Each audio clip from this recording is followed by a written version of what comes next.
Bien, bonjour à tous. Aujourd'hui, on va travailler sur une tentative d'encerclement des bras. On va frapper Teisho et faire la deuxième forme d'Udegatame, où vous vous servez d'une autre partie du corps pour bloquer le bras. C'est une clé de coude, donc. Donc voilà, donc on est face à son partenaire, pied gauche devant. Il va avancer, il va venir vas-y, encercler les bras, voilà, de ce top, un peu comme un rugbyman. Et on va venir le frapper Teisho. Alors, on va le placer dans cette position. La main qui a frappé va descendre sur le coude, l'autre main va venir par-dessus. Vous allez reculer la jambe arrière en tirant sur le coude un coup sec. Et encore une deuxième fois pour l'amener à terre. Et on appuie. On va recommencer. A priori, au premier déplacement, vous aurez déjà luxé le coude. Oui.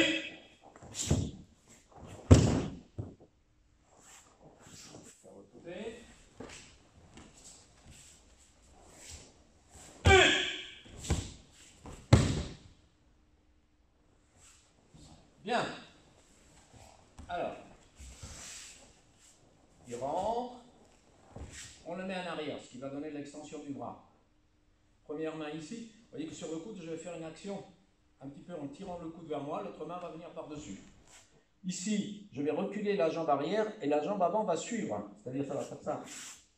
Mais le tout en tirant sur le bras. Voilà, encore une fois, on pose le genou droit à terre et on vient ici appuyer sur le coude pour faire un Udegatame.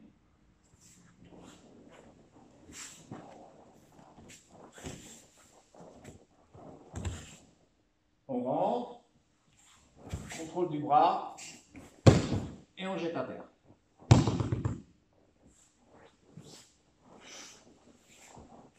Alors ce n'est pas une technique qu'il faut considérer comme une immobilisation, le Saiwaza.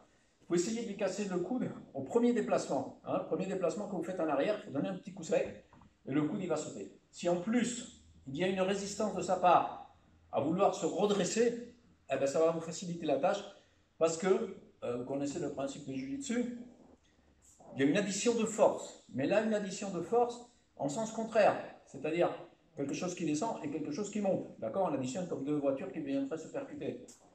Donc là, vous voyez, si moi je tire ici et que lui cherche à se lever en plus, quand je vais descendre, je vais utiliser sa force pour lui casser son coude. C'est un petit peu le principe du Jiu-Jitsu. Je vous rappelle que le Jiu-Jitsu, ça veut dire technique souple, dans le sens de non-résistance, pas dans le sens d'amplitude des articulations. D'accord? Donc l'idée, c'est de ne pas opposer une force à une autre. Et la façon de rentrer dans la technique est importante puisque lorsque vous rentrez le pied gauche ici, de façon à se retrouver épaule contre épaule. Hein, vous voyez? Voilà, hein, on ne rentre pas de face. Sinon, lui, avec ses 90 kg, eh ben, il me colle au mur. D'accord? Donc il faut se décaler légèrement, voilà, de façon à se retrouver dans cette position. Bien, la frappe aura pour effet, hein, sous le menton, ici avec le talon de la main, de le mettre en déséquilibre arrière. Et là, on va tirer et descendre. Descendre pour profiter de votre poids de corps. Voilà, c'est une technique qui est relativement simple dans l'exécution, mais difficile dans les réflexes parce que ça implique déjà de voir venir l'attaque.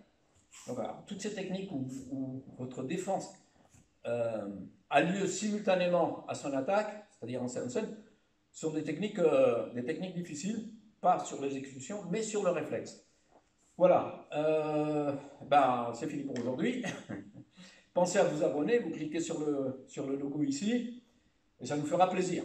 À très bientôt.